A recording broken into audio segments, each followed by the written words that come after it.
जय गुरुदेव। और दोस्तों, मेरे चैनल सिद्ध सावर मंत्र में आपका एक बार फिर से हार्दिक स्वागत है। और देखिए, आज आपके सामने में जो साधना आपको बताऊंगा वो साधना कपिला योगिनी की साधना है और इसको मित्र रूपा भी कहा जाता है। मित्र रूपा कपिला योगिनी। देखिए, पहले मैं थोड़ा सा आपको योगिनी के बारे में बता देता हूँ। हालांकि मैंने बहुत सारी वीडियोज में पहले भी आपको बताया है कि ये जो योगिनियाँ होती हैं, ये जितनी भी हैं माता काली के कुल से ही हैं। और इनमें से कुछ योगिनियाँ बहुत ज़्यादा तीव्र होती हैं, कुछ शांत स्वभाव में भी होती हैं। तो हमेशा जो योगिनियों की साधनाएं करते हैं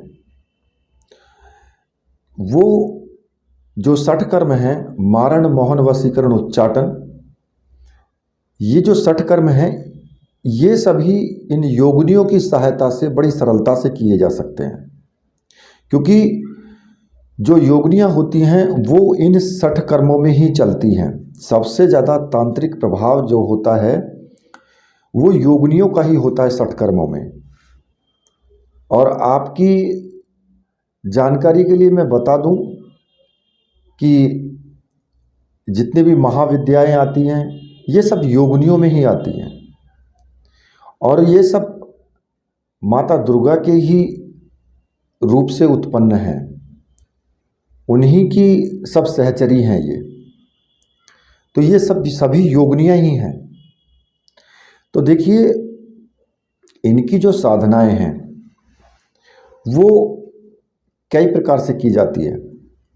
मातृ रूप में भी इनकी साधना की जाती है, यानी माता के रूप में, और प्रेमिका रूप में भी की जाती है, और मित्र रूप में भी आप कर सकते हैं। देखिए, सबसे ज़्यादा इसमें जो साधना सक्सेस होती है, यानी जो सबसे अच्छा रूप होता है वो मित्र रूप होता है।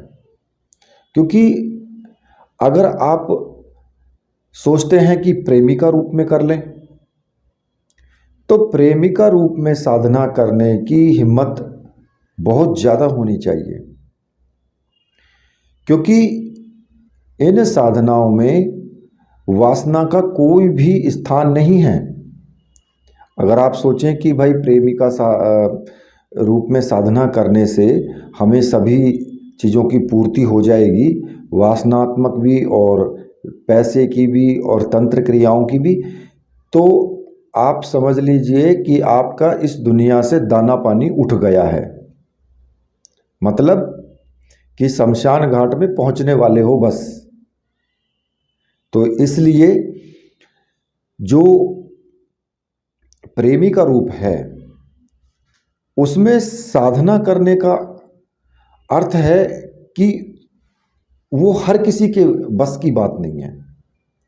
क्योंकि प्रेमी का रूप में वो इस तरह के नाज नखरे और अपना रूप सौंदर्य इस तरीके से वो दिखाएगी कि आपके वासनात्मक भाव जो हैं वो जागृत हो जाएंगे। और जहां आपसे गलतियां हुई तो फिर आपके लिए दिक्कत और समस्याएं तो खड़ी हो ही जाएंगी 100%। क्योंकि जो साधना होती है, चाहे वो कोई भी साधना हो, उसमें वासना का तो कोई स्थान ही नहीं है। अगर आप प्रेमी का रूप में साधना कर रहे हो तो फिर प्रेमी का रूप का मतलब है कि सिर्फ उसको सौंदर्य की दृष्टि से देखना, एक आत्मा का प्रेम, बस वासनात्मक प्रेम नहीं। तो देखिए, ये जो योगिनी हैं कपिला योगिनी, इनके एक हाथ में भाला है, दूसरे हाथ में खड्ग है, और क्रोधित अवस्था में दोनों हाथों में शत्रुओं के सबसे सने रक्त को ये अपने वस्त्रों में लगाती रहती हैं। और ऐसी योगिनी मेरे जीवन में सहायक हूँ, मित्र रूप में सहायक हूँ, तो इससे बड़ी बात क्या हो सकती है।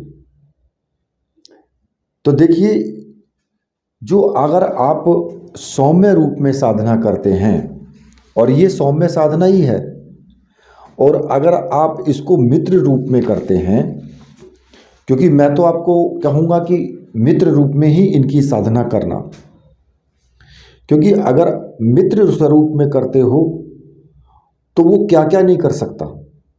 भाई, साधक के जीवन में योगिनी का मित्र रूप में सिद्ध हो जाने का मतलब है कि जीवन के सभी सुख और सब कुछ वो नछावर करने के लिए आतुर रहती है। क्योंकि मित्र के लिए, एक मित्र अगर दिल से उसकी मित्रता है ना, तो फिर वो सब कुछ नछावर करने के लिए तैयार रहता है। एक बार कहने की देर है, और ना कहे तब भी। तो देखिए, आप भले ही अपनी इच्छा प्रकट करें उससे या ना करें, लेकिन वो फिर भी अपने भंडार खोल देगी। जैसे कि उनकी कृपा प्राप्त हो जाना, मनो अनुकूल यानी कि आपके मन के अनुकूल विवाह होना, या जैसे कि एक प्रेमी और प्रेमिका बिछड़ जाते हैं तो उनको मिलाने की स्थिति, ऐसी घटनाएं होना। तो योगिनियों से तो कुछ भी गोपनीय नहीं है, क्योंकि योगिनियाँ जो हैं वो पग पग पर आपकी सहायता करती ही हैं, अगर उनको आप सिद्ध करते हैं मित्र रूप में। ठीक है, और ये हर क्षण आपकी सहायता करती रहती हैं, किसी भी धोखे से भी बचाती हैं, किसी षड्यंत्र से, हर प्रकार से मार्गदर्शन करती हैं। और देखिए, जो योगिनी साधना करने का अर्थ है कि जीवन में सभी प्रकार के जो हमारे जीवन में अनिष्ट हैं, जैसे कि कोई बीमारी होना, या फिर शत्रुओं का षड्यंत्र होना, अकस्मात घटनाएं होना, कोई पीछे से वार करता है, गुप्त घात होना, अनेक प्रकार के छोटे छोटे विवाद कहें जो कि जीवन में जहर घोल देते हैं एक तरीके से, और उनका जो निराकरण है वो पूर्ण रूप से योगिनी साधना से ही संभव है। और ये जो साधना है ये रात्रिकालीन साधना है। ये साधना रात्रि को ही की जा सकती है। और इस साधना की एक और विशेषता है कि ये, खैर साधना जो है कोई भी यक्षिणी हो या फिर अप्सरा हो, शुक्रवार की रात्रि से की जा सकती है।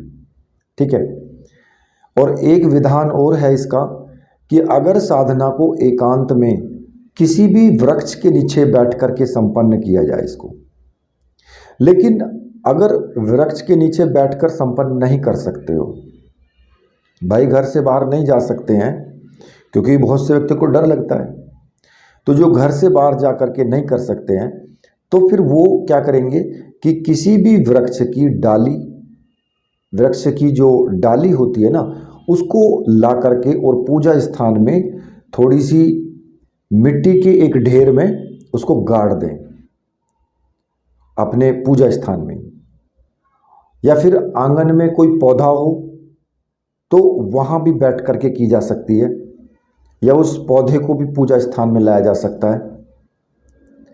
इस तरीके से भी आप साधना कर सकते हैं, लेकिन ये जरूरी है, ये करना ही होगा। अब रही बात बाहर करने की, तो कुछ ऐसे भी होंगे व्यक्ति जो बाहर जाकर के साधना कर सकते हैं, लेकिन उनको क्या करना होगा, वहाँ पर अगर बाहर वो साधना करते हैं तो सुरक्षा घेरे का इस्तेमाल आपको करना है। क्योंकि जब आप बाहर साधना करते हैं ना, तो फिर दूसरी जो वहाँ विचरने वाली जो शक्तियाँ होती हैं, जो कि नेगेटिव एनर्जी है, वो आपको परेशान कर सकती है। तो इसलिए वहाँ पर जब भी कोई बाहर साधना करो तो फिर आपको जरूर जो है सुरक्षा चक्र का इस्तेमाल करना है, सुरक्षा घेरा जरूर लगाना है। अब ये जो कपिला योगिनी है, इसमें लाल रंग का बहुत महत्व है। इसमें लाल रंग का बहुत महत्व है। जैसे कि आपका जो बगलामुखी साधना होती है उसमें पीले रंग का बहुत महत्व होता है, तो इसी तरीके से इसमें लाल रंग का बहुत महत्व है। और अगर कोई भी साधक है या साधिका है तो वो लाल रंग के ही कपड़े पहने, लाल रंग के ही आसन बिछाए और लाल रंग का ही वस्त्र जो है अपनी चौकी पर बिछाए जब साधना करने बैठे। हो सके तो लाल रंग का ही, पूरा लाल ही कलर कर ले तो बड़ी अच्छी बात है। मतलब कि दरवाजे का या फिर अपने कमरे का, तो बहुत अच्छी बात है। और स्त्रियां हैं तो वो लाल रंग की साड़ी पहन करके बैठ सकती हैं। और इस साधना में केवल आपको तो यंत्र की और एक माला की, और तीसरी इसमें रक्षा माला की जरूरत बहुत आवश्यक है। रक्षा माला की इसमें ज़रूरत होगी। तो इसमें आपको क्या करना है कि ये 3 सामग्रियां मंत्र सिद्ध और प्राण प्रतिष्ठा युक्त तो होनी चाहिए। और ये सामग्रियां अगर आपको चाहिए तो आपको मैंने व्हाट्सएप नंबर दिया है, आप मैसेज कर सकते हैं, वहाँ से प्राप्त कर सकते हैं आप, मिल जाएगी आपको। ठीक है। तो इसमें जो है आपको जो साधना करनी है उसका मैं तरीका बता देता हूँ आपको। साधना को आप दक्षिण दिशा की तरफ मुख करके करेंगे। दक्षिण दिशा की तरफ आपका मुख होना चाहिए। अपने घर में ही कर सकते हैं। रात्रि 9 बजे से 3 बजे के बीच के टाइम को रात्रि कहा जाता है।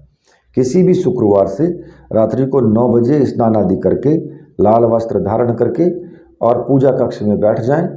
सामने जो आपकी चौकी है उस पर भी लाल रंग का वस्त्र हो और आपका आसन भी लाल रंग का हो, ये जरूरी है। और माला जो इसमें है वो भी रक्त वर्णीय माला चलेगी, लाल रंग की ही माला चलेगी। इसमें मूंगे की माला का इस्तेमाल हो सकता है इसमें। ठीक है। परंतु वो मंत्र सिद्ध प्राण प्रतिष्ठा युक्त तो होनी चाहिए। अब इसमें क्या करना है आपको कि दक्षिण दिशा की तरफ मुख करके जब आप आसन पर बैठ जाएंगे तो सबसे पहले आपको अपने गुरु का ध्यान करना है। ठीक है। जैसे कि सभी को याद है कि गुरुर् ब्रह्मा गुरुर् विष्णु गुरुर्देवो महेश्वर है, गुरु है साक्षात पार ब्रह्म तस्मै श्री गुरुवे नमः। ये दोहा बोल करके आप गुरु जी का ध्यान करें। और जिनके गुरु भगवान शिव हैं तो वो भगवान शिव का ही ध्यान करें। मंत्र ये बोल सकते हैं, दोहा यही बोल सकते हैं, लेकिन वो भगवान शिव का ध्यान करें। और जिनके गुरु कोई भी हैं, देहदारी हैं, वो उन्हीं का ध्यान करें। और जो निखिल शिष्य हैं यानी मेरे गुरु भाई हैं तो वो गुरुदेव का ही ध्यान करें। या कोई भी व्यक्ति गुरुदेव का ध्यान करके और साधना भी कर सकता है। ऐसा नहीं है कि गुरुदेव क्या हमारे ही थोड़े ही हैं, वो तो सभी के हैं। जिसने उनको अपने मन से मान लिया गुरुदेव उसी के हो गए। ये भी आज आपको सच्चाई बता देता हूँ। लेकिन आवश्यकता किस बात की है? आवश्यकता है सिर्फ मन से और दिल से मानने की। अगर आपने गुरुदेव को दिल से और मन से मान लिया और उनका ध्यान कर लिया, वो जरूर आपको अपना परिचय जरूर देंगे, ये सत्य है। खैर, गुरु जी का ध्यान करेंगे और गुरु का जो है पूजन करना है आपको। लाल रंग के इसमें पुष्प रखें, दीपक घी का होना चाहिए, धूप दीप अगरबत्ती कुमकुम चावल केसर जो भी आपके पास सामग्री है पूजा की, वो सामग्री से आप पूजा करें। नैवेद्य यानी कि प्रसाद वगैरह रखें, प्रसाद कैसा भी रख सकते हो। तो गुरु जी की पूजा करके और गुरु मंत्र का कम से कम 1 माला का जाप जरूर कर लें, जो भी गुरु मंत्र है आपका। ठीक है। उसके बाद जब गुरु पूजन हो जाए तो आपको भगवान भैरव का स्मरण जरूर करना है, क्योंकि आप एक उच्च लेवल की साधना कर रहे हो। तो इसलिए भैरव जी का इसमें आपको ध्यान जरूर करना है। उनको नहीं भूलना है कि साधना के अंदर अगर किसी प्रकार की कोई विघ्न व्याधि आए तो वो उस साधना के अंदर ना आ पाए। तो इसलिए भैरव जी का मानसिक रूप से आपको ध्यान करना है और उनका पूजन करना है। और भैरव मंत्र का आपको 1 माला का जाप कर लेना है। अब वो मंत्र मैं आपको बता देता हूँ, आपको पता भी होगा। मंत्र इस प्रकार से है, ओम रीम बटुकाय आप दुद्धारणाय कुरु कुरु बटुकाय रीम ओम।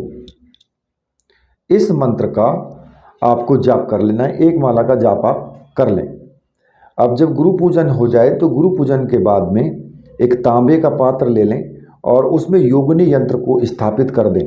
थोड़े से फूल नीचे डाल लें और उसमें योगिनी यंत्र को स्थापित कर दें और योगिनी यंत्र की पूजा करनी है आपको कुमकुम से, चावल से, सिंदूर से।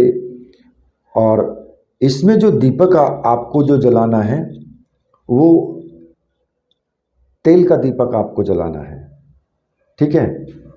तेल का इसमें दीपक जलेगा, चाहे आप सरसों के तेल का जलाएं या तिल के तेल का जलाएं, ठीक है। और जो पौधा है, मतलब कि जो या तो कोई पेड़ रखा हो या पेड़ की डाली है, जो भी है, तो आपको उसका भी पूजन करना है। और उसके लिए जो आप दीपक जलाएंगे वो घी का लगाएंगे, ठीक है, क्योंकि मैंने पहले वीडियो में घी का दीपक भी बताया है। तो वो जो घी का दीपक है वो जो पेड़ आपने वहाँ पर रखा है या डाली रखी है अपने पास में, जिसके वहाँ पर बैठकर आप साधना कर रहे हो, वो पेड़ के नीचे घी का दीपक आपको लगाना है। और उसकी भी आपको कुमकुम से, चावल से, सिंदूर से, पुष्पों से उसकी पूजा करनी है, उस पेड़ की भी। उसके बाद 16 आपको लाल रंग के पुष्प लेने हैं। भाई पुष्प इतने ले आए कि जो आपके पूर्ति हो जाए। 16 पुष्प आपको चाहिए और मंत्र बोलते हुए उस यंत्र पर आपको जो है पुष्प अर्पित करने हैं। वो मंत्र जो है मैं आपको बता देता हूँ। मंत्र है ओम सिद्ध योगिनी शक्ति रूपाय नमः। इस मंत्र को बोलते हुए और आपको 16 जो फूल हैं लाल रंग के वो समर्पित कर देने हैं और योगिनियों से प्रार्थना करनी है कि हे कपिला योगिनी, आप अपनी समस्त शक्तियों के साथ चारों दिशाओं से मेरी रक्षा करें, ठीक है। और एक बड़ा सा फूल जो है, कोई भी फल हो, जैसे कोई फल वगैरह होता है तो उसको जो है बलि के रूप में समर्पित कर दें उनको। फल चाहे वो सेब हो, अमरूद हो या कुछ भी हो, तो इतना कह करके आप उसको बलि के रूप में उनको चढ़ा दें। और वातावरण में जो है धूप या लोबान आप जला सकते हैं, उसको सुगंधित कर सकते हैं, ठीक है। और वो जलता रहना चाहिए, इतने आपकी साधना हो। और इसके बाद जो है आपको जो लाल रंग की रक्तवर्णीय जो माला है, जो कि मंत्र सिद्ध माला है, उससे आपको जाप करना है। और जो रक्षा माला है उसको अपने गले में धारण कर लेना है, ठीक है। तो इस प्रकार से आपको 11 माला जाप करना है और प्रतिदिन करना है। ये 11 दिन आप कर सकते हैं इस साधना को। 11 दिन की साधना है, 11 दिन इस साधना को करें और 11 ही माला रोज आपको करनी है। और जब आप मंत्र जाप करेंगे तो दीपक की जो लौ है, जो दीपक की लौ है, उस पर अपना ध्यान एकाग्र आपको करना है। आँख खोल के मंत्र जाप करना है इसमें, उस पर देखते हुए। और जो मंत्र जपना है वो मैं आपको बता देता हूँ। तो मंत्र इस प्रकार से है ओम श्रीम क्लीम क्रीम कपिला योगिन्याय हुम फट, ये मंत्र है। तो इस मंत्र से आपको जाप करना है और पूरी 11 माला का आपको जाप करना है और 11 दिन तक आप इस साधना को कर सकते हैं। और देखिए ये 11 दिन की साधना आप करेंगे, लेकिन आगे जो साधना बढ़ाना होता है कि भाई अगर किसी को ये है कि नहीं मुझे तो प्रत्यक्ष दर्शन करने हैं, तो फिर वो तुम्हारी इच्छा के ऊपर डिपेंड है कि भाई आप उसको कितने दिनों तक इसकी साधना आप करना चाहते हैं। यदि कोई भी साधक है वो दूसरे दिन से ही उसको ऐसा अनुभव होने लगता है कि भाई हर क्षण कोई ना कोई व्यक्ति आपके साथ है, कोई चीज़ है जो कि आपके साथ है, और वो आपको जो है आभास होगा, अनुभव होगा इस तरह का। तो इसमें आपको जो है आश्चर्यचकित नहीं होना है और इसमें आपको भयभीत भी नहीं होना है। और किसी से भी अनुभव की चर्चा भूल कर भी आपको नहीं करनी है इसमें, चाहे कोई भी है वो, किसी से भी अनुभव की चर्चा तो आपको बिल्कुल भी नहीं करनी है इसमें, ठीक है। और अगर मान लिया आप चाहते हैं कि भाई 11 दिन की साधना आपने कर ली और आपको अनुभव कुछ नहीं हुए हैं या हल्के दुल्के अनुभव हुए हैं, लगता है ऐसा कि आगे साधना और कर सकते हो, तो फिर आप उस साधना को और आगे बढ़ा सकते हो, ठीक है। और जब भी अगर ऐसा लगे कि भाई कपिला योगिनी आपके सामने प्रकट हो गई हैं, तो उनको जो है मित्र रूप में ही मान करके आपने साधना की है, क्योंकि आपने अपने मन में उनको मित्र मान लिया। खाली ऐसा नहीं होता कि संकल्प लेंगे तभी होगा भाई, अगर आपने मन में उनको मान करके साधना की है ना कि मैं आपको मित्र रूप में साधना कर रहा हूं, तो वही काफ़ी है। तो आपने अगर मित्र रूप में साधना की है तो कुछ फूल, अगर आपने मिष्ठान रखा है या कोई फल है तो वो फल आप उनको भेंट कर सकते हैं। अगर वो साक्षात आपके सामने प्रकट हो जाए तो भेंट करके और उनको मित्र रूप में भेंट करें, तो आप देखिए फिर कि मित्र रूप में किसी ऐसी शक्ति को पा करके जिसमें कि कोई वासना ना हो, तो कितना आनंद प्राप्त होता है, ठीक है। तो देखिए ये साधना एक बहुत अच्छी साधना है और इस साधना का प्रयोग आप कहीं पर भी कर सकते हैं। मान लिया कि आप चाहते हैं कि मेरा ये काम हो, मेरा वो काम हो, तो आप इस साधना का प्रयोग आप कर सकते हैं, ठीक है। हर प्रकार के कार्य इस साधना से किए जा सकते हैं। तो इसी के साथ अब मैं वीडियो को यहीं पर समाप्त करता हूँ। मेरे साथ बोलिए, बोलिए वीर बजरंगबली हनुमान जी महाराज की जय, बोलिए मेरे परमहंस गुरुदेव की जय।